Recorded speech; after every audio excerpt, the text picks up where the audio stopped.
ମୁଁ ସମସ୍ତଙ୍କୁ ସ୍ୱାଗତ କରୁଛି ଫୋମ୍ ଟ୍ୟୁଟୋରିଆଲ୍ସ ୟୁଟ୍ୟୁବ୍ ଚ୍ୟାନେଲକୁ। ଆଜିର ଭିଡ଼ିଓରେ ଆମେ ଆଲୋଚନା କରିବା CPET common PG entrance test 2024ର ଆମର ଯେଉଁ ପ୍ରିପାରେସନ୍ ସିରିଜ୍ ଚାଲିଛି ତାର ପାର୍ଟ 19 ବା ଭାଗ 19 ଉପରେ ଆମେ ଆଲୋଚନା କରିବା। ଆମର ବର୍ତ୍ତମାନ ମାନେ ଆମେ ଭାଗ 19 ପାଖାପାଖି ଚାଲି ଆସିଲାଣି ଏବଂ ଆମର ବହୁତ ଗୁଡ଼ିଏ ଯେପରିକି ଆମର ଯେଉଁ ସପ୍ତମ ଅଷ୍ଟମ ଶତାବ୍ଦୀରୁ ଯେଉଁ ଚତୁର୍ଦ୍ଦଶ ଶତାବ୍ଦୀ ପର୍ଯ୍ୟନ୍ତ ଆମର ପ୍ରାକ୍ ସାରଳା ଯୁଗ 1400 ମସିହାରୁ 1500 ମସିହା ପର୍ଯ୍ୟନ୍ତ ଆମର ଯେଉଁ ସାରଳା ଯୁଗ সেটা অলরেডি আমি আলোচনা করে সারিছে। তো তোমার কইলি কার কিছু ডাউট থাকবে তো কমেন্ট করি পচারিব। তো প্রিভিয়সরে মানে প্রিভিয়স ভিডিওরে সেমিতি গোটে বি কমেন্ট আসেনি, তো পরবর্তী পর্যায়ে আমি আলোচনা করা এবং আজির ভিডিওরে আমি আলোচনা করা কোণ যে মানে সরিলা আমার হল প্রাক সারলা যুগ সরিলা এবং পঞ্চসখা যুগর বি দুইটা পার্ট আমি আলোচনা করে সারিছে। ভাগ 17 এবং ভাগ 18 পঞ্চসখা যুগরে আমি পঞ্চসখা যুগ বদলে তোমাকে বুঝাইলি, তা সহ বলরাম দাসঙ্কর বিভিন্ন রচনা এবং জগন্নাথ দাসঙ্কর গোটে রচনা ভাগবত উপরে আমি আলোচনা করেছিলা এবং তাঁর যে আউ রচনা রয়েছে তা সহিত সেই রচনা আলোচনা করা সহ বিভিন্ন যে রহিলা আমার যে অচ্যুতানন্দ দাস তো অনন্ত দাস বা যশবন্ত দাস তাঁর উপরে আমি আলোচনা করা। তো দেখ আলোচনা করা এটা লা আমার কোণ জগন্নাথ দাসঙ্ক উপরে আমি আলোচনা করুলা, তাঁর মঠ কহিলি তোমাকে সাতলহড়ি মঠ এবং এটা আমি আলোচনা করে সারিছি। তাঁর যে বিভিন্ন রচনা যেপরিকি ভাগবত আমি আলোচনা করে সারিলা এবং পরবর্তী যে রয়েছে আমার তুলাভিণা, তাঁর দ্বিতীয় রচনা হচ্ছে তুলাভিণা। দেখ শিব পার্বতী কথোপকথন শৈলী গ্রন্থটি রচিত হয়েছে। এর সৃষ্টির উৎপত্তি এবং সৃষ্টির বিভিন্ন তত্ত্ব পরিবেশিত কোথায় যে তুলাভিণার সৃষ্টি কেউ ভাবে উৎপত্তি লাভ করেছে সেই সৃষ্টির উৎপত্তি সহিত সৃষ্টির বিভিন্ন তত্ত্ব সেইথে পরিবেশিত হয়েছে। ଏହା ପ୍ରାୟ 3 ଭାଗ ପଦ୍ୟ ଏବଂ 1 ଭାଗ ଗଦ୍ୟରେ ବ୍ୟାଖ୍ୟା କରାଯାଇଛି। ମାନେ ତୁଲାଭିଣା କ'ଣ ଯେ 3 ଭାଗ ପଦ୍ୟରେ ଏବଂ 1 ଭାଗ ଗଦ୍ୟରେ ବ୍ୟାଖ୍ୟା କରାଯାଇଛି। ଗ୍ରନ୍ଥଟି 12 ଅଧ୍ୟାୟ ବିଶିଷ୍ଟ। ମାନେ ଯେଉଁ ଆମର ତୁଲାଭିଣା ଗ୍ରନ୍ଥଟି କ'ଣ ସେଇଟା 12 ଅଧ୍ୟାୟ ବିଶିଷ୍ଟ। ପରୀକ୍ଷାରେ ପ୍ରଶ୍ନ ଆସିପାରେ ଯେ ତୁଲାଭିଣା କାହାର ରଚନା, ତୁମେ ଲେଖିବ ଜଗନ୍ନାଥ ଦାସଙ୍କର ରଚନା। ଆଉ ଗୋଟେ କ୍ୱେଶ୍ଚନ୍ ଆସିପାରେ ଯେ ତୁଲାଭିଣାରେ ମାନେ ତୁଲାଭିଣା ଗ୍ରନ୍ଥରେ କେତୋଟି ଅଧ୍ୟାୟ ରହିଛି, ତୁମେ ଲେଖିବ କ'ଣ 12 ଅଧ୍ୟାୟ ବା 12ଟି ଅଧ୍ୟାୟ ବିଶିଷ୍ଟ। ବୁଝିହେଲା? ଦେଖ ଆଗକୁ ଯିବା। ଦେଖ অর্থ কোয়েলি শ্রীকৃষ্ণ অর্জুন উক্তি প্রত্যুক্তি ছড়রে রচিত। অর্জুন শ্রীকৃষ্ণকে প্রশ্ন করেছেন এবং শ্রীকৃষ্ণ প্রশ্নগুলির উত্তর দিয়েছেন। দেখো তারপরে অর্থ কোয়েলি আমি যেপরি পড়িলা বলরাম দাসঙ্কর কোণ পড়িলা পিলামানে বলরাম দাসঙ্কর কান্ত কোয়েলি পড়িলা, সেইপরি ভাবে অর্থ কোয়েলি কাহার তোমাকে মু পূর্বর বি কইলি সেটা হচ্ছে জগন্নাথ দাসঙ্কর এবং সেটা শ্রীকৃষ্ণ এবং অর্জুন কথোপকথনের ছড়রে রচিত হয়েছে। অর্জুন শ্রীকৃষ্ণকে অনেক গুড়িয়ে প্রশ্ন পচারিছেন এবং শ্রীকৃষ্ণ তাহার উত্তর দিয়েছেন যার নাম হচ্ছে অর্থ কোয়েলি। বুঝিগলা? দেখো নেক্সট দেখো গজস্তুতি বা গজ নিস্তারণ। এইথিলে দেখো গজস্তুতি বা গজ নিস্তারণ দিয়েছি যে কেউ ভাবে গোটে স্টোরি দিয়েছিল যে গোটে কুম্ভীর বাহারକୁ চালি আসছে এবং সেই কুম্ভীরକୁ পানি ভিতরକୁ ছাড়ি নিয়েছি কিଏ গোটে হাতি এবং পানিকে গলা পরে সেই কুম্ভীর হাতি উপরে আক্রমণ করে দিয়েছি। তো সেই যে কুম্ভীর নাম লা বিক্রম এবং সেই হস্তির নাম লা কুম্ভক। সেইটা হি রয়েছে আর বিষয় বস্তু। ଏହା ଭାଗବତର ନବାକ୍ଷରୀ ଛାନ୍ଦରେ ରଚନା କରାଯାଇଛି। ମୃଗିଣୀ ସ୍ତୁତି ଏହା ଆଷାଢ଼ ଶୁକ୍ଳ ବାଣୀରେ ରଚିତ ଏବଂ ସେଇଭଳି ଭାବରେ ଆଉ ଗୋଟେ ମୃଗିଣୀ ସ୍ତୁତି ରଚନା କରିଥିଲେ କିଏ ବଳରାମ ଦାସ। ତ ସେଇଭଳି କୋଶ୍ଚିନ୍ ଆସେନି ମୃଗିଣୀ ସ୍ତୁତି କାହାର, ସେଇଭଳି କୋଶ୍ଚିନ୍ ଆସେନି କାହିଁକି ନା 2 ଜଣ ଯାକ ମୃଗିଣୀ ସ୍ତୁତି ରଚନା କରିଛନ୍ତି ଏବଂ 2 ଜଣଙ୍କର ମୃଗିଣୀ ସ୍ତୁତିର ବିଷୟବସ୍ତୁ ପ୍ରାୟତଃ ସମାନ ହେଲା। ତୁ ଜାଣିଥାଉ ମୃଗିଣୀ ସ୍ତୁତି ଗୋଟେ ରଚନା କରିଛନ୍ତି ବଳରାମ ଦାସ ଏବଂ ଆଉ ଗୋଟେ ରଚନା କରିଛନ୍ତି ଜଗନ୍ନାଥ ଦାସ। ସେପରି କୌଣସି କୋଶ୍ଚିନ୍ ଆସିବନି। ଯଦି କୋଶ୍ଚିନ୍ ଆସେ ତାହେଲେ ଅପସନ୍ 2 ଜଣଙ୍କ ଭିତରୁ ଜଣଙ୍କର ଅପସନ୍ ଦେବ, ଗୋଟେ ବଳରାମ ଦାସ ହେଇପାରେ ନଚେତ୍ ଜଗନ୍ନାଥ ଦାସ ହେଇପାରେ। ବୁଝିହେଲା? ନେକ୍ସଟ ଦେଖ ରାସକ୍ରୀଡ଼ା। ଏବେ ଆମେ ଆଲୋଚନା କରିସାରିଛେ ଜଗନ୍ନାଥ ଦାସଙ୍କର ଭାଗବତର 10ମ ସ୍କନ୍ଧର 30 ଅଧ୍ୟାୟରୁ 34 ଅଧ୍ୟାୟ ପର୍ଯ୍ୟନ୍ତ 5ଗୋଟି ଅଧ୍ୟାୟକୁ ନେଇକି ଏହା ଗ୍ରନ୍ଥର କଳେବର ସୃଷ୍ଟି ହୋଇଛି। ମାନେ ରାସକ୍ରୀଡ଼ା କ'ଣ ଯେ ଜଗନ୍ନାଥ ଦାସ ଯେଉଁ ଭାଗବତ ରଚନା କଲେ, ଜଗନ୍ନାଥ ଦାସ କ'ଣ ପ୍ରଥମେ ତାଙ୍କ ଭାଗବତରେ ଆମେ ଆଲୋଚନା କରିସାରିଛେ। ସେ ଯେଉଁ ଭାଗବତ ରଚନା କଲେ ସେ ଭାଗବତର 10ମ ସ୍କନ୍ଧରେ ଯେଉଁ ଅଧ୍ୟାୟ ରହିଛି, କେଉଁ ଅଧ୍ୟାୟ 30 ଅଧ୍ୟାୟରୁ 34 ଅଧ୍ୟାୟର ସେ ବିଷୟବସ୍ତୁକୁ ଆମେ ରାସକ୍ରୀଡ଼ା ବୋଲି ତାହାକୁ ଆମେ କହିଥାଉ, ତାକୁ ରାସ ପଞ୍ଚାଧ୍ୟାୟ ବୋଲି ମଧ୍ୟ କୁହାଯାଏ ହେଲା।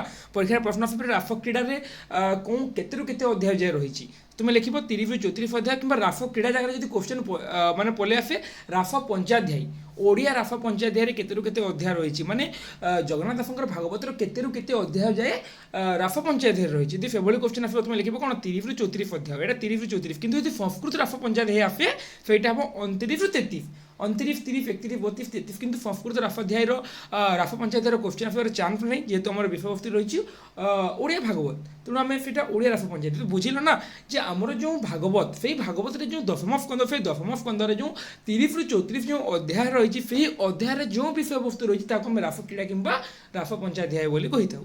বুঝিহেলা? সুখ পরক্ষে তাঁর উক্তি প্রত্যুক্তি ছଳରେ ଏହାର বিষয়বস্তু পরিবেশিত হয়েছে ହେଲା। ଦେଖ ପିଲାମାନେ ତୁମକୁ ମୁଁ କହୁଛି ବାରମ୍ବାର ଯାହା ଡାଉଟ୍ ହେଉଛି ତୁମର ପଚାର, ତୁମେ ସବୁ କେଉଁ ବୁଝି ହେଉଛି କହୁଛ। ଏଯାଏ 19ଟା ପାର୍ଟ ହେଲାଣି କିନ୍ତୁ ଗୋଟେ ବି କମେଣ୍ଟ ଆସିନି ଯେ ସାର୍ ଏଇଟା ବୁଝି ହେଲାନି ବୋଲି। ତ তো দেখ যদি বুঝি নেଉଛି তাহলে ସବୁ ତ ଯଦି ବୁଝି ଯାଉଛ ତୁମେମାନେ ଯଦି ସବୁ ବୁଝି ଯାଉଛ ତାହେଲେ ଠିକ୍ କଥା, ବହୁତ ଭଲ କଥା ତୁମେମାନେ ଯଦି ବୁଝି ଯାଉଛ। କିନ୍ତୁ ଯଦି ନ ବୁଝିକି ତୁମେ ଯଦି ଚୁପ୍ ରହୁଛ ତାହେଲେ ତାର ପରିଣାମ ତୁମକୁ ଭୋଗିବାକୁ ପଡ଼ିବ। ମୋର କିଛି ନୁହେଁ, ମୁଁ ତ ତୁମକୁ ପଢ଼େଇ ଦେବି, ଅସୁବିଧା ମୋର ହେବ କି? ମୋର ଅସୁବିଧା ହେବନି, ମୁଁ ତ ତୁମକୁ ପଢ଼େଇ ଦେବି। କିନ୍ତୁ ତୁମେ ଯଦି ବୁଝିକି ଯଦି ନ ବୁଝିକି ଯଦି ବୁଝିଲା ଭଳିଆ କହିଲ ତାହେଲେ ପରବର୍ତ୍ତୀ ସମୟରେ ଅସୁବିଧା ତୁମର ହେବ ନା। ସେଇଥିପାଇଁ ତୁମକୁ ବାରମ୍ବାର ଅନୁରୋଧ କରୁଛି ତୁମେ ଯାହା ବି ବୁଝି ନ ପାରୁଛ ପଚାର। ଆମେ ସେଇଟା ପ୍ରିଭିୟସ୍ କ୍ଲାସ୍ରେ ପୁଣି ସେଇଟା ଆମେ ଡିସ୍କସ୍ କରିବା। ମୁଁ କମେଣ୍ଟରେ ତୁମର ରିପ୍ଲାଏ ଦେବିନି, ମୁଁ ପୁଣି ଡିସ୍କସ୍ କରିଦେବା ଆମେ ସେଇଟା, ବୁଝିହେଲା। ଦେଖ ଆଉ ରହିଛି ଦାରୁ ବ୍ରହ୍ମଗୀତା। এই ଦାରୁ ବ୍ରହ୍ମଗୀତା ଆମେ ଏଇଟା ବର୍ତ୍ତମାନ କ'ଣ ପଢ଼ୁଛେ? ଜଗନ୍ନାଥ ଦାସଙ୍କର ରଚନା ଉପରେ ଆମେ ଆଲୋଚନା କରୁଛେ। ଦାରୁ ବ୍ରହ୍ମଗୀତା ଏହା 3 ଅଧ୍ୟାୟ ବିଶିଷ୍ଟ। ଫୁକ ପରକ୍ଷିତ ପ୍ରାୟତଃ ରଚନା ପିଲାମାନେ ଫୁକ ପରକ୍ଷିତଙ୍କ କଥୋପକଥନ ସେଇଟା ରଚିତ ହେଇଛି। ଦାରୁ ବ୍ରହ୍ମ ଜଗନ୍ନାଥଙ୍କର ବିଷୟରେ ଏକ ଆଖ୍ୟାୟିକାରେ ସ୍ଥାନ ପାଇଥିବାରୁ ଏହାର ଏପରି ନାମକରଣ ହୋଇଛି। ମାନେ କ'ଣ? ଜଗନ୍ନାଥଙ୍କ ବିଷୟରେ ଗୋଟେ ଆଖ୍ୟାୟିକା ସ୍ଥାନ ପାଇଛି ଦାରୁ ବ୍ରହ୍ମଗୀତାରେ, ତେଣୁ ଏହାର ନାମକରଣ କ'ଣ? ଦାରୁ ବ୍ରହ୍ମଗୀତା ହେଇଛି। ଏହା 3 ଅଧ୍ୟାୟ ବିଶିଷ୍ଟ ଏବଂ ଏହା ଭାଗବତ ବାଣୀରେ ବା ନବାକ୍ଷରୀ ବୃତ୍ତି ରଚନା କରାଯାଇଛି। ଜାଣିଥାଉ ନବାକ୍ଷରୀ ଭାଗବତ ବାଣୀ ବା ଯେଉଁ ଗୁଜରୀ ସେଇଟା ସମାନ ହେଲା। ନେକ୍ସଟ ମନଶିକ୍ଷା।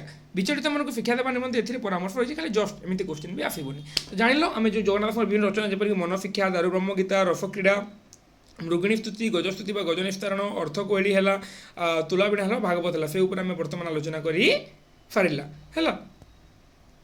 ନେକ୍ସଟ ଦେଖ ଆମର 2 ଜଣ ସଖା ଗଲେ କିଏ ଗଲେ? ପ୍ରଥମେ ଯେଉଁ ପଞ୍ଚସଖା ଯୋଗୁଁ ଆମେ ଯାହାକୁ ଜ୍ୟେଷ୍ଠ ସଖା ବୋଲି କହିଥାଉ ସେ ହେଲେ ଆମର ବଳରାମ ଦାସ। ତାଙ୍କ ରଚନା ଉପରେ ଆମେ ଆଲୋଚନା କଲା, ଯେପରିକି ତାଙ୍କର ଜଗମୋହନ ରାମାୟଣ ହେଲା, ବଟ ଅବକାଶ, ଭାବ ସମୁଦ୍ର ସେଇଟା ପଢ଼ି ସାରିଲା। ଦ୍ୱିତୀୟରେ ଆମର ଯେଉଁ ଜଗନ୍ନାଥ ଦାସ ତାଙ୍କର ଭାଗବତ ହଉ, ତୁଲାବିଣା ହଉ, ଅର୍ଥକୋଇଳି ହଉ, ସେଇଟା ଆମେ ଆଲୋଚନା କରି ସାରିଲା। ନେକ୍ସଟ ପଞ୍ଚସଖାର ତୃତୀୟ ସଖା ଅଚ୍ୟୁତାନନ୍ଦ ଦାସଙ୍କ ଉପରେ ଆମେ ଆଲୋଚନା କରିବା। ଯଶୋବନ୍ତଙ୍କ ଶାଳକ ରଘୁରାମ ଚମ୍ପତି ଥିଲେ ଅଢ଼ଙ୍ଗର ଜମିଦାର। ତାଙ୍କର କନ୍ୟା ଚମ୍ପାବତୀ ଅଚ୍ୟୁତାନନ୍ଦଙ୍କ ପ୍ରତି ଆକୃଷ୍ଟ ହୋଇ ତାଙ୍କୁ ବିବାହ କରିଥିଲେ। ମାନେ ଦେଖ ଆମେ ଯେଉଁ ପଞ୍ଚସଖା ଯୁଗର ଯେଉଁ ଚତୁର୍ଥ ସଖା କହିବା କିଏ? ସେଇଟା ତୃତୀୟ ସଖା ଅଚ୍ୟୁତାନନ୍ଦ ଦାସ ଏବଂ ଚତୁର୍ଥ ସଖା କିଏ? ସେ ହେଉଛନ୍ତି ଯଶୋବନ୍ତ ଦାସ। ସେହି ଯଶୋବନ୍ତ ଦାସଙ୍କର ଶାଳକ ରଘୁରାମ ଚମ୍ପତି ବୋଲି ଜଣେ ବ୍ୟକ୍ତି ଥିଲେ ଯିଏକି ଅଢ଼ଙ୍ଗର ଜମିଦାର ଏବଂ ତାଙ୍କର କନ୍ୟା ଚମ୍ପାବତୀ କାହା ପ୍ରତି? ଅଚ୍ୟୁତାନନ୍ଦଙ୍କ ପ୍ରତି ଆକୃଷ୍ଟ ହୋଇକି ତାଙ୍କୁ ବିବାହ କରିଥିଲେ। ବୁଝିହେଲା? କାହାର? ଯେ ଯଶୋବନ୍ତ। ଏଇଟା ଏମିତି କୋଶ୍ଚିନ୍ ଆସେନି, ବାକି ଜାଣିଥାଉ ବାଇଚାନ୍ସ ବି ଆସି ମାନେ ଯଦି ପଳେଇ ଆସେ ଅଚ୍ୟୁତାନନ୍ଦ କାହାକୁ ବିବାହ କରିଥିଲେ, କାହିଁକି ଏମିତି ଗୋଟେ ଷ୍ଟୋରି ଦେଇଛି ଏଇଟା। ଯଶୋବନ୍ତ ଦାସଙ୍କ ଶାଳକ ଥିଲେ ଗୋଟେ ଜମିଦାର, ତାଙ୍କ ନାମ କ'ଣ ଥିଲା? ରଘୁରାମ ଚମ୍ପତି ଏବଂ ସେହି ରଘୁରାମ ଚମ୍ପତିଙ୍କର କନ୍ୟା ଚମ୍ପାବତୀ ଅଚ୍ୟୁତାନନ୍ଦଙ୍କ ପ୍ରତି ଆକୃଷ୍ଟ ହୋଇଥିଲେ ଏବଂ ଅଚ୍ୟୁତାନନ୍ଦଙ୍କୁ ସେ ବିବାହ କରିଥିଲେ। ଅଚ୍ୟୁତାନନ୍ଦ ଜ୍ଞାନ ମିଶ୍ର ଭକ୍ତି ମାର୍ଗର ବିଶିଷ୍ଟ ପ୍ରବକ୍ତା। ବହୁତ ଇମ୍ପୋର୍ଟାଣ୍ଟ କୋଶ୍ଚିନ୍ ପିଲାମାନେ ପରୀକ୍ଷାରେ କୋଶ୍ଚିନ୍ ଆସେ। ଜ୍ଞାନ ମିଶ୍ର ଭକ୍ତି ମାର୍ଗର ପ୍ରବକ୍ତା କିଏ? ଅଚ୍ୟୁତାନନ୍ଦ ଦାସ। ବୈଷ୍ଣବ ଦୀକ୍ଷା ଗ୍ରହଣ କଲା ପରେ ସେ ଅଚ୍ୟୁତାନନ୍ଦ ଦାସ ନାମରେ ପରିଚିତ ହୋଇଥିଲେ। ପୂର୍ବରୁ ତାଙ୍କ ନାମ କିଛି ଅଲଗା ଥିଲା ବୋଧେ, କିନ୍ତୁ ସେ ଯେତେବେଳେ ବୈଷ୍ଣବ ଦୀକ୍ଷା ଗ୍ରହଣ କଲେ ସେହି ସମୟରେ ଅଚ୍ୟୁତାନନ୍ଦ ଦାସ ନାମରେ ନାମିତ ହେଇଥିଲେ। ଅଚ୍ୟୁତାନନ୍ଦଙ୍କୁ ଦୀକ୍ଷା ପ୍ରଦାନ କରିବାକୁ ଶ୍ରୀ ଚୈତନ୍ୟ ଶ୍ରୀଳ ସନାତନଙ୍କୁ ନିର୍ଦ୍ଦେଶ ଦେଇଥିଲେ। ଯେଉଁଭଳି ଭାବରେ ଅଚ୍ୟୁତାନନ୍ଦ ଦାସ କାହାକୁ? ଜଗନ୍ନାଥଙ୍କୁ ଅତି ବଡ଼ି ଉପାଧି ପ୍ରଦାନ କରିଥିଲେ, ସେହିପରି ଭାବରେ ଅଚ୍ୟୁତାନନ୍ଦଙ୍କୁ ଦୀକ୍ଷା ପ୍ରଦାନ କରିବା ପାଇଁ କ'ଣ? ଯେ ଶ୍ରୀ ଚୈତନ୍ୟ ଶ୍ରୀଳ ସନାତନଙ୍କୁ ନିର୍ଦ୍ଦେଶ ଦେଇଥିଲେ। ବହୁତ ଇମ୍ପୋର୍ଟାଣ୍ଟ କୋଶ୍ଚିନ୍ ଯେ ଅଚ୍ୟୁତାନନ୍ଦଙ୍କୁ ଦୀକ୍ଷା ପ୍ରଦାନ କରିବା ପାଇଁ ଶ୍ରୀ ଚୈତନ୍ୟ କାହାକୁ ନିର୍ଦ୍ଦେଶ ଦେଇଥିଲେ? ପରୀକ୍ଷାରେ କୋଶ୍ଚିନ୍ ଆସିବାରେ ତୁମେ ଲେଖିବ ଶ୍ରୀଳ ସନାତନ। କବି ଅଚ୍ୟୁତାନନ୍ଦ ଅଣାକାର ସଂହିତାରେ ନିଜ ରଚିତ ଗ୍ରନ୍ଥମାନଙ୍କର ସଂଖ୍ୟା ବିଷୟରେ ଉଲ୍ଲେଖ କରିଛନ୍ତି। ଯେ ଅଚ୍ୟୁତାନନ୍ଦ କ'ଣ? ଯେ ତାଙ୍କର ଯେଉଁ ଅଣାକାର ସଂହିତା ଯେଉଁ ଆମେ କହିଲା, ସେ ଅଣାକାର ସଂହିତା ଯେଉଁ ନା ଅଣାକାର ସଂହିତା ଯେଉଁ ରହିଲା, ସେଥିରେ ତାଙ୍କର ଗ୍ରନ୍ଥଗୁଡ଼ିକ ସମ୍ପର୍କରେ ଉଲ୍ଲେଖ କରିଛନ୍ତି 36ଟି ସଂହିତା, 78ଟି ଗୀତା, 27 ବଂଶାନୁଚରିତ, 22ଟି ଉପବଂଶାନୁଚରିତ, 100 ଖଣ୍ଡ ଭବିଷ୍ୟତ ମାଳିକା, এইভাবে ভাবে সে লক্ষ্য গ্রন্থ রচনা করছেন বলি কি অচ্যুতানন্দ দাস କହିଛନ୍ତି। ତାଙ୍କର ଯେଉଁ ମୁଖ୍ୟ ଯେଉଁ ରହିଲା ସେ ଯେଉଁ ହରିବଂଶ ହଉ, ଶୂନ୍ୟ ସଂହିତା, ଗୋପାଳ ଅଗାଳ, ଅନାକାର ସଂହିତା, ଗୁରୁଭକ୍ତି ଗୀତା, ବ୍ରହ୍ମଫାଙ୍କୁଳି, এই 6ଟା ଉପରେ ଆମେ ବର୍ତ୍ତମାନ ଆଲୋଚନା କରିବା। ଅଚ୍ୟୁତାନନ୍ଦଙ୍କର ଯେଉଁ ପ୍ରମୁଖ ରଚନାବଳୀ ଯାହାକୁ ନେଇକି ପ୍ରାୟତଃ ମାନେ ଏକ୍ଜାମ୍ରେ କୋଶ୍ଚିନ୍ ଆସିଥାଏ। ଦେଖ ହରିବଂଶ, ଏହା 7 ଖଣ୍ଡରେ ବିଭକ୍ତ, ଏଣୁ ଏହାକୁ 7 ଖଣ୍ଡିଆ ହରିବଂଶ ବୋଲି କୁହାଯାଏ। ତ ହରିବଂଶ ପିଲାମାନେ ଦେଖ ସମସ୍ତେ ଜାଣିଥିବ, ତୁମେ ଯେତେବେଳେ ବୁକ୍ ଷ୍ଟୋରକୁ କିଣିବାକୁ ଯିବ ବୁକ୍, ସେହି ସମୟରେ ତୁମର ରାମାୟଣ ମହାଭାରତ ସହିତ ଆଉ ଗୋଟେ ହରିବଂଶ ବୋଲି ଗୋଟେ ଏତିକି ବଡ଼ ବହିଟେ ଥିବ ହେଲା। ତ ସେଇ ହରିବଂଶ କିଏ ରଚନା କରିଛନ୍ତି? ଅଚ୍ୟୁତାନନ୍ଦ ଦାସ। ସେଇଟା 7 ଖଣ୍ଡରେ ବିଭକ୍ତ, ତେଣୁ ତାକୁ 7 ଖଣ୍ଡିଆ ହରିବଂଶ ବୋଲି ମଧ୍ୟ କୁହାଯାଏ ହେଲା। କଲ୍ ଆସୁଛି, ଟିକେ ରହ ପିଲାମାନେ, କଲ୍ ଆସୁଛି। ଦେଖ ପିଲାମାନେ ହେଲା, ହରିବଂଶ ଜାଣିଲ ତ ରଣପୁରର ସାହିତ୍ୟାନୁରାଗୀ ନରେନ୍ଦ୍ର ପଦ୍ମନାଭ ନରେନ୍ଦ୍ରଙ୍କ ଆଶ୍ରୟରେ କବି ଏହାକୁ ରଚନା କରିଥିଲେ। ମାନେ ପରୀକ୍ଷାରେ ପ୍ରଶ୍ନ ଆସିପାରେ ଯେ ଅଚ୍ୟୁତାନନ୍ଦ ଦାସ ହରିବଂଶ କାହାର ଆଶ୍ରୟରେ ରଚନା କରିଥିଲେ? ରଣପୁରର ସାହିତ୍ୟାନୁରାଗୀ ନରେନ୍ଦ୍ର ପଦ୍ମନାଭଙ୍କ ଉପରେ ହେଲା। ନରେନ୍ଦ୍ର ପଦ୍ମନାଭ ନରେନ୍ଦ୍ର ବା ପଦ୍ମନାଭ ନରେନ୍ଦ୍ର ହେଲା, ଏଇଟା କାଟିଦିଅ। ରଣପୁର ସାହିତ୍ୟାନୁରାଗୀ ପଦ୍ମନାଭ ନରେନ୍ଦ୍ରଙ୍କ ଆଶ୍ରୟରେ ସେ ତାହାକୁ ରଚନା କରିଥିଲେ। କି ଅଚ୍ୟୁତାନନ୍ଦ ଦାସ ହରିବଂଶ। ପ୍ରଥମ ଖଣ୍ଡରେ ଦେଖ ଯେଉଁ ଆମର ଯେଉଁ 7ଟି ଖଣ୍ଡ ରହିଛି, প্রথম খণ্ডরে কোণ যে নন্দজন্ম কনফা জন্ম বিবরণী প্রদত্ত হয়েছে এতে গোপপুর এবং মথুরার দীর্ঘ বর্ণনা পরে বলরাম এবং কৃষ্ণকে জন্ম যে যে 7টি যে কাণ্ড রয়েছে সেই 7টি কাণ্ডরে ভিন্ন ভিন্ন বিষয় রয়েছে এটা দেখো। তো এতে ভিতর কোশ্চেন আসবে মানে ছাড়ি নিও খালি জব জানি থাও যে হরিবংশ কার রচনা হরিবংশ হচ্ছে অচ্যুতানন্দ দাসଙ୍କ রচনা এবং সেইটাতে 7টি খণ্ড রয়েছে এবং সেইটা পদ্মনাভ নরেন্দ্রଙ୍କ আফ্রୟରେ সেটা রচনা করা যাইছি বুঝিহেলা। দেখ সেটা হরিবংশ কেউ বৃত্তরে তান্ডী বৃত্ত রচনা করা হয়েছে। আর গোটে মোস্ট ইম্পর্টাট কোশ্চেন হরিবংশ শুণিলে বা শুଣାইলে অপুত্রক বা অপুত্রিক যে কহিলা সে পুত্র সন্তান লাভ করিবার বিশ্বাস এবে মধ্য ওড়িয়া সমাজে প্রচলিত অছি বুঝিহেলা। তো জানিল কোণ জানিল যে হরিবংশ উপরে তা কেতোটি কাণ্ডরে মানে কেতোটি ভাগরে বিভক্ত এবং কোনটি রচনা করেছি সেটা আমি আলোচনা করি সারিলা। নেক্সট দেখ শূন্য সংহিতা এ 29 অধ্যায় বিশিষ্ট রচনা। শূন্য সংহিতা কেতে 29 অধ্যায় বলে কুহଯାଇଛି কিন্তু কেতটা জায়গায় গোটে ভিন্ন ଦେଇଛି পণ্ডিত কুরামণি পীঠশর্মাଙ୍କ মତରେ ଏହା 108 ଅଧ୍ୟାୟ ବିଶିଷ୍ଟ ରଚନା। ଯଦି ପରୀକ୍ଷାରେ ପ୍ରଶ୍ନ ମାନେ ଯଦି ଚାଲି ଆସେ ତାହେଲେ ଶୂନ୍ୟ ସଂହିତା କେତେ ଅଧ୍ୟାୟ ବିଶିଷ୍ଟ ଦେଖ ଗୋଟେ 29 ଦେଇଛି ଏବଂ ଗୋଟେ 108 ବା 108 ଅଧ୍ୟାୟ ଦେଇଛି। ଦୁଇ ଭିତରୁ ଯେଉଁଟା ଅପସନ୍ ଥିବ ସେଇଟା ଲେଖିବ ଦୁଇଟା ଅପସନ୍ ଦେବନି ହେଲା। দুইটা অপশন কেবে দিয়ে নথিব গোটে দিয়ে যেটা দিয়ে সেটা লিখব। গুরু শিষ্য সম্বাদ ছଳରେ এই গ্রন্থটি রচিত হয়েছে। কোন গ্রন্থ শূন্য সংহিতা। শিষ্য রামদাসঙ্কর শূন্যতত্ত্ব সম্পর্কিত প্রশ্নর উত্তর ହେଉଛି এই গ্রন্থর বিষয়বস্তু মানে কোণ যে শিষ্য রামদাসঙ্কর শূন্যতত্ত্ব শিষ্য রামদাস কোণ করেছেন গুরু অচ্যুতানন্দଙ୍କୁ শূন্যতত্ত্ব সম্পর্কে কোণ যে বিভিন্ন প্রশ্ন পচারিছেন এবং সেই প্রশ্নর উত্তর ହେଉଛି কোণ এই শূন্য সংহিতার বিষয়বস্তু। শূন্য সংহিতা গ্রন্থরে যোগ সাধনা পিণ্ড ব্রহ্মাণ্ড তত্ত্ব অনাকার তত্ত্ব শূন্য সাধনা সর্বোপরি উৎকলীয় বৈষ্ণব ধর্মর তত্ত্বগুড়িক এতে বর্ণনা করা হয়েছে বুঝিলা। তো শূন্য সংহিতার কোণ হয়েছে যে শিষ্য রামদাস এবং অচ্যুতানন্দଙ୍କ কথোপকথনে সেটা রচনা করা হয়েছে এবং সেইটা কেতজন କହିଛନ୍ତି যে মানে 29 অধ্যায় বলে কিন্তু পণ্ডিত কুরামণি পীঠশর্মাଙ୍କ মତରେ সেটা 108 অধ্যায় বিশিষ্ট। তেণু তোমাকে দুই ভিতরে ଯେଉଁটা অপশন ଦେଇଥିବ তুমি সেইটা লেখিব। তো আমার গলা কোণ গলা যে আমার হরিবংশ গলা শূন্য সংহিতা গলা। নেক্সট দেখো আমার অনাকার সংহিতা। এই গ্রন্থটি অনাকার তত্ত্বକୁ কেন্দ্র করে রচিত হয়েছিল। এর নাম এপরি যে সেটা কোণ অনাকার তত্ত্বକୁ কেন্দ্র করে রচনা করা হয়েছে তেণু তার নাম কোণ অনাকার সংহিতা। গ্রন্থটির অচ্যুতানন্দଙ୍କର শিষ্য রামদাস তাଙ୍କୁ নামতত্ত্ব সম্বন্ধে সম্যক ধারণা দেওয়াকে অনুরোধ କରିଛନ୍ତି। এইটা ବି গুরু শিষ্য পরম্পরা রচনা করা হয়েছে গুরু অচ্যুতানন্দ এবং শিষ্য রামদাসଙ୍କ কথোপকথନ। রামদাস কোণ যে নামতত্ত্ব সম্বন্ধে সম্যক ধারণা দেওয়া গুরুଙ୍କୁ ସେ অনুরোধ କରିଛନ୍ତି এবং অনাকার সংহিতা 162টি পদ বিশিষ্ট এবং এইটা বঙ্গাଳ শ্রী রাগ রচনা করা যাইছি। নেক্সট দেখো ତାଙ୍କର 6ଟି ରଚନା ପଢ଼ିବା ବେଳେ ଆମେ କୋଉମାନେ କହିଥିଲି କ'ଣ କହିଥିଲି ହରିବଂଶ ଶୂନ୍ୟ ସଂହିତା ଅଣାକାର ସଂହିତା ବ୍ରହ୍ମ ଫାକୁଳି ଗୁରୁ ଭକ୍ତି ଗୀତା ଆଉ ଗୋଟେ ଗୋପାଳ ଅଗାଳ ହେଲା। 3ଟି ଆଲୋଚନା କରିସାରିଲା। ନେକ୍ସଟ ଦେଖ ଆମର ବ୍ରହ୍ମ ଫାଙ୍କୁଳି ଏହା 13 ଅଧ୍ୟାୟ ବିଶିଷ୍ଟ ରଚନା। ବ୍ରହ୍ମ ଫାଙ୍କୁଳି କେତେ ଅଧ୍ୟାୟ ବିଶିଷ୍ଟ ସେଇଟା 13 ଅଧ୍ୟାୟ ବିଶିଷ୍ଟ ରଚନା। ଗ୍ରନ୍ଥଟି ନବାକ୍ଷରୀ ବା ଗୁଜରୀ ବୃତ୍ତରେ ରଚନା କରାଯାଇଛି। ପ୍ରଥମ ଅଧ୍ୟାୟରେ ପିତୁଳ ପୂଜା ବହିରଙ୍ଗ ସାଧନା ତୀର୍ଥ ବ୍ରତ ତପ ଇତ୍ୟାଦିର ଅସାରତା ବର୍ଣ୍ଣିତ ହୋଇଛି। ତ କେଉଁ ଅଧ୍ୟାୟରେ କ'ଣ ହୋଇଛି ସେଇଟା ଆମର ଜାଣିବାର ଆବଶ୍ୟକ ନାହିଁ। ପିଲାମାନେ ତୁମେ ଜାଣିଥାଅ ବ୍ରହ୍ମ ଫାଙ୍କୁଳି ଅଚ୍ୟୁତାନନ୍ଦ ଦାସଙ୍କର ରଚନା ଏବଂ ସେଇଟା 13 ଅଧ୍ୟାୟ ବିଶିଷ୍ଟ ରଚନା। ସେଇଟା ନବାକ୍ଷରୀ ବା ଗୁଜରୀ ବୃତ୍ତରେ ରଚନା କରାଯାଇଛି।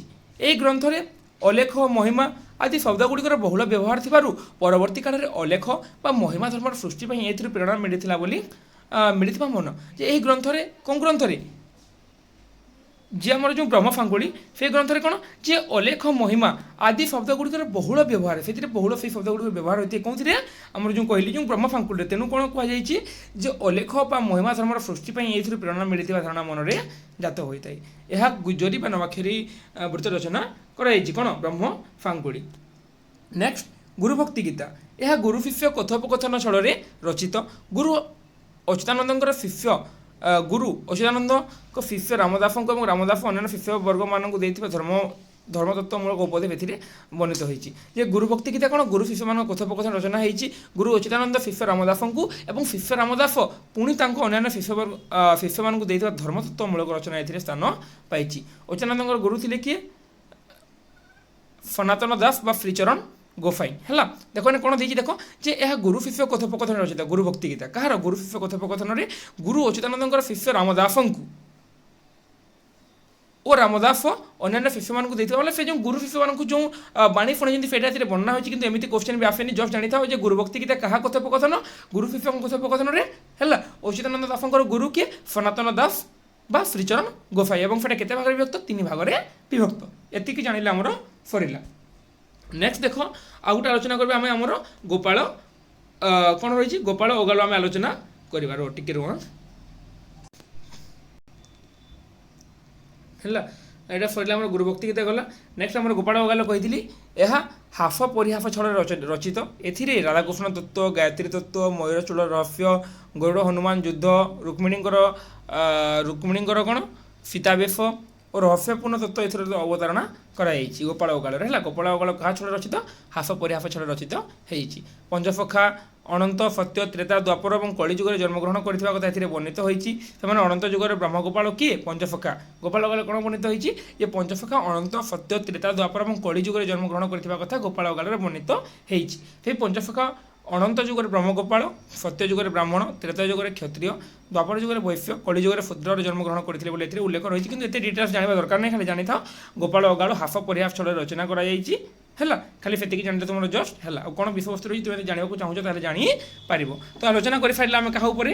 ଯେ ଅଚ୍ୟୁତାନନ୍ଦ ଦାସଙ୍କ ଉପରେ, ତାଙ୍କର ହରିବଂଶ, ଶୂନ୍ୟ ସଂହିତା, ଅଣାକାର ସଂହିତା, ବ୍ରହ୍ମସାଙ୍ଗୁଳି, ଗୁରୁଭକ୍ତି ଗୀତା ଏବଂ ଗୋପାଳ ଓଗାଳ এই ବିଷୟରେ ଆମେ ବର୍ତ୍ତମାନ ଆଲୋଚନା କରି ସାରିଲା। ନେକ୍ସଟ ରହିଛି ଆମର ଯଶୋବନ୍ତ ଦାସ। ଆଉ କେତେ ରହିଛି ଦେଖନ୍ତୁ, ଯଶୋବନ୍ତ ଦାସଙ୍କ ରହିଲା, ତାପରେ ରହିଲା ଆମର କ'ଣ ଯଶୋବନ୍ତ ଦାସ, ଆଉ କେତେ ପେଜ ରହିଛି ଦେଖନ୍ତୁ, ଆଉ ଗୋଟେ ପାର୍ଟ ସରିଯିବ ବୋଧେ। ହଁ ଦେଖ ଆଲୋଚନା କରିଦେବା ଆଉ ଟିକେ ଯଶୋବନ୍ତ ଦାସଙ୍କର ଉପରେ ଆଲୋଚନା କରିବା ବର୍ତ୍ତମାନ। ଯଶୋବନ୍ତ ଦାସ ହେଲା ଆମର ସରିଗଲା। ବଳରାମ ଦାସଙ୍କ ଉପରେ ଆମେ ଆଲୋଚନା କଲା, ଜଗନ୍ନାଥ ଦାସଙ୍କ ଉପରେ ଆଲୋଚନା କଲା। ସେ ବଳରାମ ଦାସଙ୍କର ଯେକୌଣସି ଜିନିଷ ହଉ, ଜଗମୋହନ ରାମାୟଣ ହଉ ବା ବେଦାନ୍ତ ସାର ଗୁପ୍ତ ଗୀତା ହଉ, ଭାବ ସମୁଦ୍ର ହଉ, ବଟ ଅବକାଶ ହଉ, ବା ଜଗନ୍ନାଥ ଦାସଙ୍କର ଭାଗବତ ହଉ, ବା ଅର୍ଥକୋଳି ହଉ, ବା ମୃଗିଣୀ ସ୍ଥିତି ହଉ, ବା ଅଚ୍ୟୁତାନନ୍ଦ ଦାସଙ୍କର ହରିବଂଶ, ଶୂନ୍ୟ ସଂହିତା, ଅଣାକାର ସଂହିତା, ସେ ଉପରେ ଆମେ ଡିଟେଲ୍ସରେ ଆଲୋଚନା କରି ସାରିଲା। ନେକ୍ସଟ ଦେଖିବା ଆମେ ଯଶୋବନ୍ତ ଦାସଙ୍କ ଉପରେ। ପଞ୍ଚସଖା ଯୁଗର ଚତୁର୍ଥ ସଖା ଥିଲେ କି ଯଶୋବନ୍ତ ଦାସ। ଉତ୍କଳୀୟ ବୈଷ୍ଣବ ଧର୍ମ ପ୍ରଚାର ହେଇଛି। ପ୍ରଚାର ଓ ପ୍ରସାର ହେବ ହେଲା, ପ୍ରସାର ପ୍ରସାର କ୍ଷେତ୍ରରେ ଯଶୋବନ୍ତ ଦାସଙ୍କର ଉଲ୍ଲେଖଯୋଗ୍ୟ ଭୂମିକା ରହିଛି। କ'ଣ ଯେ ଉତ୍କଳୀୟ ବୈଷ୍ଣବ ଧର୍ମର ପ୍ରଚାର ଏବଂ ପ୍ରସାର କ୍ଷେତ୍ରରେ କ'ଣ ଯେ ଯଶୋବନ୍ତ ଦାସଙ୍କର ଉଲ୍ଲେଖଯୋଗ୍ୟ ଭୂମିକା ରହିଛି। ମାଘ ଶୁକ୍ଳ ଷଷ୍ଠୀ ବା ଅଢ଼ଣ ଷଷ୍ଠୀ ଯଶୋବନ୍ତ ଦାସଙ୍କ ତିରୋଧାନ ହୋଇଥିବା ଏହି ଲୋକଙ୍କ ପ୍ରତିବର୍ଷ ଅଢ଼ଙ୍ଗରେ ଏକ ମେଳାରେ ଆୟୋଜିତ ହୁଏ। ଜାଣିବାର ଆବଶ୍ୟକ ନାହିଁ, ଛାଡ଼। ଯଶୋବନ୍ତଙ୍କର ଶିକ୍ଷକ ସଂଖ୍ୟା 750 ଏବଂ ସେମାନଙ୍କ ମଧ୍ୟରେ 12 ଜଣ ପ୍ରଧାନ ଶିକ୍ଷକ ଥିଲେ। ଏଇଟା ବି ଜାଣିବାର ଆବଶ୍ୟକତା ନାହିଁ। ହେଲା, ଯଶୋବନ୍ତଙ୍କ ରଚନାମାନ ଦେଖ। ଶିବ ସ୍ୱରଦୟ, ପ୍ରେମ ଭକ୍ତି ଗୀତା, ଗୋବିନ୍ଦ ଚନ୍ଦ୍ର, 84 ଆଜ୍ଞା ଆଉ ହେତୁ ଉଦୟ ଭାଗବତ। ହେଲା, ତ ଦେଖ ଯେ ଭିତରେ ଯେଉଁ ପ୍ରମୁଖ ରଚନା ହେଉଛି ସେଇଟା ହେଉଛି କ'ଣ ଯେ ଶିବ ସ୍ୱରଦୟ ହଉ ବା ଆମର ଯେଉଁ ଆଉ ଗୋଟେ କ'ଣ ରହିଲା କି, ହଁ দেখ যে অনেকগুড়ি সে রচনা করেছেন যশোবন্ত দাস, সেটা শিব স্বরোদয় হোক, প্রেমভক্তি ব্রহ্মগীতা হোক, 84 আজ্ঞা হোক বা হেতু উদয় ভাগবত হোক। তো শিব স্বরোদয়, প্রেমভক্তি গীতা ଆଉ ଗୋବିନ୍ଦ ଚନ୍ଦ୍ର ଉପରେ ଆମେ ଆଲୋଚନା କରିବା ଡିଟେଲ୍ସରେ। 84 ଆଜ୍ଞା ମଧ୍ୟ ସେତେ ଡିଟେଲ୍ସରେ ଦେଇନି ଓଡ଼ିଆ ସାହିତ୍ୟ ଇତିହାସରେ। ଆଉ ହେତୁ ଉଦୟ ଭାଗବତ, ଦେଖ ହେତୁ ଉଦୟ ଭାଗବତ କୁ ନେଇକି ମାନେ ଗୋଟେ କ୍ୱେଶ୍ଚନ୍ ଆସିଲା କମେଣ୍ଟରେ, ମୁଁ ସେଟା ଭୁଲି ଯାଇଥିଲି କହିବା ପାଇଁ, ତ କ୍ଷମା ଚାହିଁବି। ତ ହେତୁ ଉଦୟ ଭାଗବତ ଯଦି କାହାର ଯଦି ମାନେ ପଡ଼େ, যদি এক্সামে যদি কাহার কোশ্চেন পড়ে তো সেইটা মানে অনন্ত দাসଙ୍କ রচনা হুଏ, অনন্ত দাসଙ୍କ রচনা লেখাযাଏ। তো গোটে ছুয়া মানে কমেন্ট করে যে ফর হেতু উদয় ভাগবত তো দুই জন যাক রচনা করেছেন, কিଏ কিଏ যশোবন্ত দাস বি রচনা করেছেন এবং অনন্ত দাস বি রচনা করেছেন, কিন্তু তার আনসার কাহিঁকি অনন্ত দাস ହେବ କାହିଁକିନା ଆମର 2020-2021 ଗୋଟେ ସିପିଟି କୋଶ୍ଚେନ୍ ଆସିଥିଲା ଏବଂ ସେଇ କମେଣ୍ଟଟା ମୁଁ କାଲି ଦେଖୁଥିଲି, ଦେଖିଥିଲି କି କାଲିକି ଦିନ ପୂର୍ବରୁ ଦେଖିଥିଲି, କିନ୍ତୁ ମୁଁ ଭୁଲି ଯାଇଥିଲି କାହିଁକିନା ବହୁତ ଗୁଡ଼ିଏ କମେଣ୍ଟ ଆସୁଛି, ପିଲାମାନେ ସବୁ କମେଣ୍ଟର ରିପ୍ଲାଏ ଦେଇ ହେଉନି। ତ ସେ ଠିକ୍ କୋଶ୍ଚେନ୍ କରିଥିଲେ, ସେ କହିଥିଲେ ଯେ ହେତୁ ଉଦୟ ଭାଗବତ ତ ସାର୍ ଅନନ୍ତ ଦାସ ବି ରଚନା କରିଛନ୍ତି, ଯଶୋବନ୍ତ ଦାସ ବି ରଚନା କରିଛନ୍ତି, କିନ୍ତୁ ତାର ଉତ୍ତର କାହିଁକି ଅନନ୍ତ ଦାସ ହେବ, କିନ୍ତୁ ତାଙ୍କ ପ୍ରଶ୍ନର ଉତ୍ତର ମୋ ପାଖରେ ବି ନାହିଁ। ଦେଖ ହେତୁ ଉଦୟ ଭାଗବତ ପ୍ରକାଶିତ ହେଇଥିଲା କି ହେଇନଥିଲା ସେଇଟା ଆମେ ଠିକ୍ସେ ଜାଣିନୁ। যশোবন্ত দাসଙ୍କ রচনা হেতু উদয় ভাগবত, কিন্তু সেটা বোধে প্রকাশিত হয়ে নপারে কাହିଁକିନା ମୁଁ ଯେଉଁ ଓଡ଼ିଆ ସାହିତ୍ୟ ଇତିହାସ ବହିମାନେ ଦେଖୁଥିଲେ ସେଇଥିରେ କିଛି ଡିଟେଲ୍ସରେ ଦେଇନି, ତେଣୁ ସେଇଟା ମୁଁ ତୁମକୁ କନଫର୍ମ ହେଇକି କହିବି। କିନ୍ତୁ ଅନନ୍ତ ଦାସଙ୍କର ହେତୁ ଉଦୟ ଭାଗବତ ତାର ଡିଟେଲ୍ସରେ ଷ୍ଟୋରି ଦେଇଛି, ବୁଝିହେଲା ତ ସେଇଥିପାଇଁ ଆମେ ତାର ଆନ୍ସର କ'ଣ ଲେଖୁଛା, ସେଇଥିପାଇଁ ହେତୁ ଉଦୟ ଭାଗବତ କାହାର କହିଲେ ଆମେ ଲେଖୁଛା ଅନନ୍ତ ଦାସଙ୍କର, ଏବଂ ରାଇଟ୍ ଆନ୍ସର ହିଁ ହେବ ଅନନ୍ତ ଦାସ ହେବ ରାଇଟ୍ ଆନ୍ସର। କିନ୍ତୁ କାହିଁକି ଯଶୋବନ୍ତ ଦାସଙ୍କ ରଚନା ନ ହେଇକି ଅନନ୍ତ ଦାସ ହେଲା, ସେଇ ପ୍ରଶ୍ନର ଉତ୍ତର ମୋ ପାଖରେ ନାହିଁ। ତ ସେଇଟା ମୁଁ ତୁମକୁ ଦେଖିକି ଦିନେ ଟାଇମ୍ ଦେବି, ଆଉ ବି କ'ଣ ବୁକ୍ କ'ଣ ରହିଛି ସେଇଟା ଦେଖିକି ତୁମକୁ ମୁଁ କହିଦେବି, ବୁଝିହେଲା। ଦେଖ ପ୍ରଥମ ରଚନା ଯଶୋବନ୍ତ ଦାସଙ୍କର ସେଇଟା ହେଉଛି କ'ଣ ଯେ ଶିବ ସ୍ୱରଦୟ। এই গ্রন্থটি সংস্কৃত স্বরদয় লেফ গ্রন্থর অবলম্বনে লিখিত। শিব পার্বতীଙ୍କ কথোপকথନ চଳରେ ଗ୍ରନ୍ଥର ବିଷୟବସ୍ତୁ ପରିବେଶିତ ହୋଇଛି। ଏଥିରେ 21ଟି ଅଧ୍ୟାୟ ଏବଂ 475ଟି ପଦ ବହୁତ ଇମ୍ପୋର୍ଟାଣ୍ଟ। ଶିବ ସ୍ୱରଦୟ ଯେଉଁ ସେଇଟା କ'ଣ ଯେ ସ୍ୱରଦୟ ଲେଫର অবলম্বন রচনা করা হয়েছে। সংস্কৃত ফর দয় লেফর অবলম্বন রচনা করা হয়েছে এবং সেই 21টি অধ্যায় এবং 475টি পদ রয়েছে। ফর বিজ্ঞান এক জটিল শাস্ত্র এবং এর মাহাত্ম্য এতে প্রতিপাদিত হয়েছে। শিবঙ্ক মুখরে ফরর বৈশিষ্ট্য প্রতিপাদিত হয়ে এর নামকরণ শিব ফরদয় হয়েছে। মানে কোণ শিবঙ্ক মুখরে ফরর বৈশিষ্ট্য প্রতিপাদিত হয়েছে, তেণু কোণ যে এর নাম শিব ফরদয় হয়েছে বলে বর্ণনা করা হয়েছে। তুমি জস্ট জানিথ শিব ফরদয় কার রচনা? যশোবন্ত দাসঙ্কর রচনা শিব ফরদয় এবং সেইটি 21টি অধ্যায় এবং 475টি পদ রয়েছে। এতে কোণ ফর সম্পর্কে বা ফর বিজ্ঞান সম্পর্কে এতে বর্ণনা করা হয়েছে। বুঝিগলা? তো আলোচনা করে ফেললে আমি শিব ফরদয় সম্পর্কে। তো আজর পার্টরে অধিক আলোচনা করবানি, পাখাপাখি তোমার 21 মিনিট হয়ে গলানি। তো আজর ভিডিওকে এতিকি রখিবা। যদি কাହାର কিছু বি ডাউট থাকে তো নেক্সট যে রহিলা আমার প্রেম ভক্তি ব্রহ্মগীতা বা আউ কিছু যে রচনা রহিলা যশোবন্ত দাসঙ্কর সেইটা আমি আলোচনা করে সারিলা পরে আমি যা অনন্ত দাসঙ্ক পাখক এবং তারপরে আউ গোটে পার্টরে আমার বোধে পঞ্চফোকা যুগ সরিযোগ। কাহিঁকি না দেখো আমি ফলটা পার্ট যে আমার ফাউলা যুগ সরিদেলা 17, 18 এবং 19 মোর পার্টরে আমি পঞ্চফোকা যুগ উপরে আলোচনা করুছে এবং আউ গোটে পার্ট ভাগ 20 বা পার্ট 20 রে পঞ্চফোকা যুগ আমার সরিযোগ, আমার থিওরি ক্লাস সরিযোগ এবং তারপরে 2টা পার্ট ভিতরে তোমার কোণ যে তোমার কোশ্চেন আনসার আমি ডিসকসন କରିଦେବା ହେଲା। ତ ସେତିକିରେ ସରିଯିବ ନା? ନାଇଁ ଲାଗିଯିବ ପିଲାମାନେ। ଆଉ ଗୋଟେ ପାର୍ଟ 21 ଯାଇଯିବ, କାହିଁକିନା ପଞ୍ଚସଖା ଯୁଗ ସହିତ ଆମେ ତାର ସମବର୍ତ୍ତୀ ବା ସେ পঞ্চফোকার পূর্ববর্তী এবং পঞ্চফোকার পরবর্তীকালীন যে তার সমকালীন কবি সেই উপরে আমি আলোচনা করবা না, সেটা গোটে পার্ট আমাকে লাগিব, কারণ বহুত ইম্পর্টেন্ট কোশ্চেন পিলাମାନେ সেইଥିରୁ ପ୍ରାୟତଃ কোশ্চেন আসে ହେଲା। তো ଆମକୁ ଆଉ ଦୁଇ ତିନିଟା ପାର୍ଟ ଭିତରେ ଆମେ ଏଇଟାକୁ ସାରିଦେବା। ତ କହୁଛି ସମସ୍ତଙ୍କୁ ବାରମ୍ବାର ବି କହୁଛି, ଯିଏ ବି ମୋ ଟେଲିଗ୍ରାମ ଗ୍ରୁପରେ ଜଏନ୍ ହେଇନାও ଟେଲିଗ୍ରାମ ଗ୍ରୁପରେ ଜଏନ୍ ହେଇଯାଅ, ଯାହାଫଳରେ ତୁମେ ଆମ ଡିସ୍କସନରେ ମଧ୍ୟ ସାମିଲ ହୋଇପାରିବ ଏବଂ ତୁମର ଯାହା ବି ଡାଉଟ୍ ଅଛି ତୁମେ ମୋତେ କମେଣ୍ଟ କରିକି ପଚାରିଲେ ତାର ରିପ୍ଲାଏ ଯେଉଁଟା ମୁଁ ଯଦି କମେଣ୍ଟରେ ପସିବୁଲ୍ ତାହେଲେ କମେଣ୍ଟରେ ଦେଇଦେବି, ଯଦି କମେଣ୍ଟରେ ପସିବୁଲ୍ ନ ହୁଏ ତାହେଲେ ପ୍ରିଭିୟସ୍ କ୍ଲାସ୍ ଆମେ ଯେଉଁ ଆଲୋଚନା କରିବା ସେଇ ପ୍ରିଭିୟସ୍ पर नेक्स्ट क्लास जो आम कहीपर जो परवर्ती जो क्लास हम आम से क्लास में तुमको नहीं माने सॉरी भूल कही प्रीवियस क्लास कही प्रीवियस क्लास रे भी कही तुमको जे तुम जहाँ जहाँ डाउट थी पचार तुम एजा भी किसी पचार ए क्लास भी कहूँ तुम जहाँ भी डाउट अच्छे मतलब कह नेक्स्ट क्लास रे प्रीवियस क्लास डाउट भी तुम मतलब पचारि पार जब पचार नेक्स्ट क्लास पार्ट 1 भी तुम डाउट चाहिए पचारि पार से परवर्ती समय आलोचना करवा। तो बुझीगला? तो आज भिडियो को एतिक रखा। तो कौन डाउट आसेनी तो कौन क्वेश्चन पर डिस्कसन करें कहीं जब डाउट थी ताहले मु आलोचना करी, जब डाउट न ताहले कौन ताहले मु जहाँ पढ़ाऊँगी सेटा सब ठीक पढ़ाऊँगी। जब डाउट ना तुम तुमको जब डाउट होनी ताहले कौन मुझे तुमको जहाँ बुझे तुम से बुझीपारुच। जदि डाउट रहा ताहले कह पुणी आम नेक्स्ट पार्ट से आलोचना करवा, तुम डाउट को फास्ट आम डिस्कसन करवा तापर से क्लास स्टार्ट करवा। तो रोचे धन्यवाद। जय जगन्नाथ। पुणी थे समस्त को हृदय धन्यवाद। जय माँ फैमिली। पुणी देखा आगामी भिडियो रे।